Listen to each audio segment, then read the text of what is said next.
Assalamualaikum warahmatullahi wabarakatuh. Sahabat semuanya yang dirahmati Allah Subhanahu wa taala.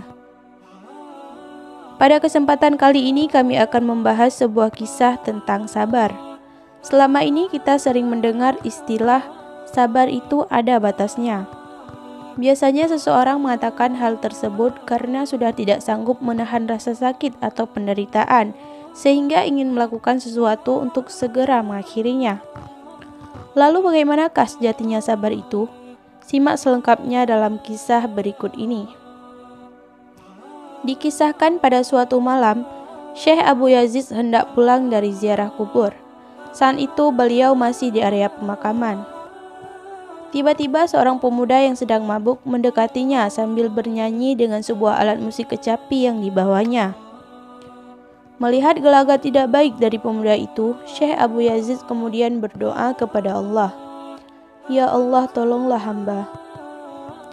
Pemuda tersebut semakin mendekat, kemudian mengangkat kecapinya dan melemparkannya ke kepala beliau hingga kecapi itu patah.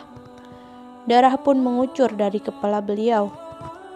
Karena dalam keadaan mabuk, pemuda tersebut tidak menyadari siapa yang dipukulnya tadi.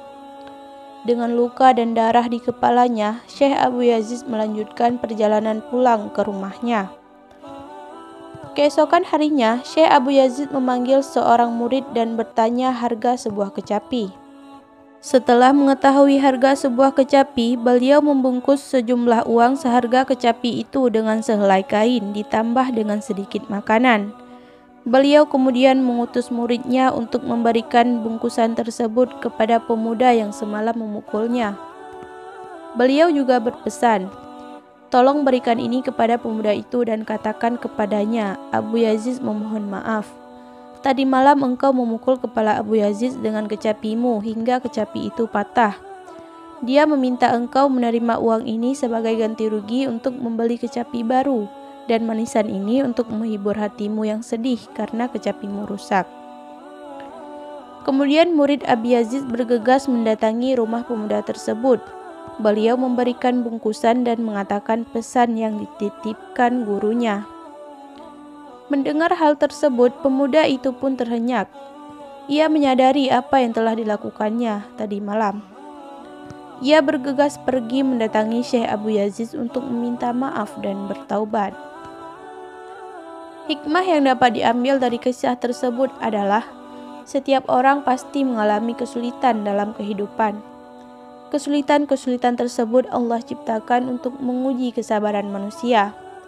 Apapun rupa dan tingkat kesulitannya, orang yang sabar adalah orang yang selalu sadar bahwa segala sesuatu hakikatnya adalah dari Allah Subhanahu wa taala.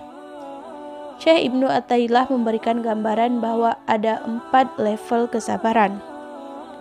Yang pertama adalah ketika dizalimi ia bersabar, tidak membalas. Tetapi ia berdoa agar Allah memberikan hukuman yang setimpal kepada orang yang menzaliminya. Kedua adalah ketika dizalimi ia mengekang semua perasaannya dan menggali hikmah dari apa yang dialaminya. Ketiga adalah ketika dizalimi ia tak sedikit pun merasa tersinggung, kecewa, kesal, apalagi marah. Dalam dirinya tak terbesit sedikit pun dendam atau mendoakan balasan kepada si pelaku. Semua kejadian dalam hidup, baik atau buruk, ia serahkan kepada Allah Subhanahu wa taala. Keempat adalah ketika dizalimi, ia justru membalasnya dengan kasih sayang pada orang yang menzaliminya, sebagaimana yang dilakukan Syekh Abu Yazid. Kira-kira kita berada di level yang keberapa nih sahabat semuanya? Semoga Allah selalu menumbuhkan kesabaran dalam diri kita. Amin ya rabbal alamin.